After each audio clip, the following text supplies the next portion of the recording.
আপন করে কাছে টেনে নিচ্ছেন, কেউ বুকে জড়িয়ে ধরছেন, ফুল দিয়ে যাচ্ছেন, অনেক ধরনের প্রত্যাশার কথা বলছেন, স্বপ্নের কথা বলছেন, সংসারের কথা একেবারেই মন খুলে বলছেন। এই কথাগুলো শুনতে পারে এবং কাছে থেকে আসলে সবার সাথে এভাবে ইন্টারাকশনের সুযোগটা আমার জন্য অনেক বড় পাওয়া। কি কি সংস্কার আপনার মনে হচ্ছে এই এলাকায় কোন কোন জায়গাগুলোতে সংস্কার দরকার? আপনার ইশতেহারও আমরা দেখেছি যদিও। তো ইশতেহারে আমরা খুব স্পেসিফিক 6টা বিষয় নিয়ে ফোকাস করছি।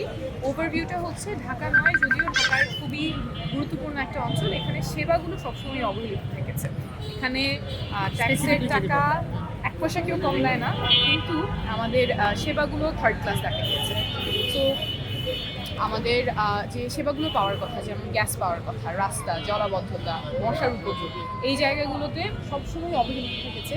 গ্যাস গতকালকে যখন আমরা ম্যারাডিয়াতে ছিলাম তখন ওনারা বলছিলেন যে রাত 2টার সময় গ্যাস আসে, ভোরবেলা আবার চলে যায়, সারাদিন ওনারা গ্যাস পান না। রান্নাটা করতে গেলে চুলা জ্বালালে গ্যাস নাই, তখন কারো লাকড়ি দিয়ে রান্না করতে হচ্ছে বা সিলিন্ডার ব্যবহার করছে, সিলিন্ডারের দাম আবার রাস্তাঘাটের অবস্থা খুব খারাপ, জলাবদ্ধতা আছে, মশার উপযোগ আছে। নিউমোনিয়া সিজনে অনেকেই আক্রান্ত হচ্ছে, কিন্তু আবার হাসপাতাল এই লাখ লাখ মানুষের জন্য, এত ঘনবসতিপূর্ণ এলাকার জন্য শুধুমাত্র একটা হাসপাতাল।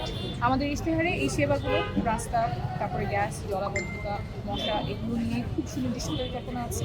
শিক্ষা নিয়ে আছে, স্বাস্থ্য নিয়ে আছে, জীবিকা এবং অর্থনীতি নিয়ে আছে, নিরাপত্তা এবং মাদক একটা খুব বড় সমস্যা আমাদের এলাকার।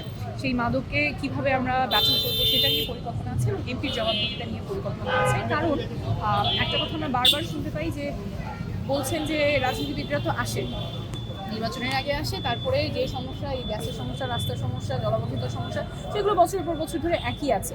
তারা কিন্তু বিশ্বাস করে জনপ্রতিনিধি প্রতিবারই সংসদে পাঠিয়েছেন, কিন্তু তাদের সমস্যাগুলোর সময় পাশে পাঠিয়ে।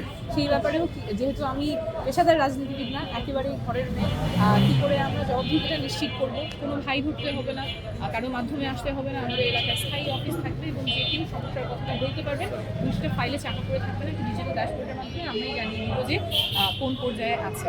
শিক্ষা নিয়ে আমাদের সুনির্দিষ্ট পরিকল্পনা আছে। এখানেও ধরেন আমাদের যারা গার্জিয়ানরা আছেন তাদের সাথে অনেক কথা হচ্ছে। ওনারা বলছিলেন যে শিক্ষার মানটা আসলে বাড়ানো দরকার, শিক্ষার মানের দিকে খেয়াল করা দরকার।